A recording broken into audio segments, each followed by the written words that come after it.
Hi friends, ఈరోజు మన ఛానల్లో జ్యువెలరీ వీడియో అయితే కాదు, ఈరోజు మన ఛానల్లో ఒక చిన్న లైవ్ స్టోరీ షేర్ చేస్తున్నాను. ఒక అమ్మ పక్షి మన ఇంట్లో నెస్ట్ కట్టింది. చాలా పేషెంట్గా అయితే గ్రాస్ థ్రెడ్స్తో అయితే తన నెస్ట్ని బిల్డ్ చేసింది. తర్వాత 2 డేస్ తర్వాత ఆ ఎగ్స్ నుంచి 2 చిన్న బేబీస్ అయితే పుట్టాయి. బేబీ బర్డ్స్ చాలా చిన్నగా వీక్గా బట్ క్యూట్గా ఉన్నాయండి. ఇప్పుడు ప్రతిరోజు నేను అబ్జర్వ్ చేస్తున్నా, అమ్మ పక్షి అండ్ నాన్న పక్షి రెండు కలిసి ఫుడ్ అయితే తెస్తున్నారు. రోజంతా బిజీ ఫీడింగ్ చేస్తూ ఉంటారు. చిన్న బర్డ్స్ మౌత్ ఓపెన్ చేసి ఫుడ్ కోసం వెయిట్ చేస్తూ ఉంటారు. కానీ ఇప్పుడు ఇంట్రెస్టింగ్ పార్ట్ చెప్తాను.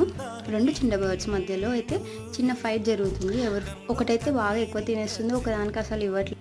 ఇంకో బర్డ్కి అయితే దొరకట్లేదు. అమ్మ పక్షి చాలా కేర్ఫుల్గా అబ్జర్వ్ చేస్తుంది. అమ్మ బర్డ్స్లో ఉండే కేర్ అటెన్షన్ మనం హ్యూమన్స్ కూడా చాలా నేర్చుకోవాలండి. ఫుడ్ కోసం ఫైట్ చేసినా కూడా అమ్మ బర్డ్ అందరినీ ఈక్వల్గా చూస్తుంది. This is real love, real motherhood. ఈ మూమెంట్స్ చూడడం నాకు చాలా ఎమోషనల్గా అనిపించింది. Life is not just about us అండి, మన చుట్టూ ఉన్న చిన్న జీవుల ప్రేమ కూడా మనకి ఇన్స్పైర్ చేయాలి. ఈ సీన్స్ మీకు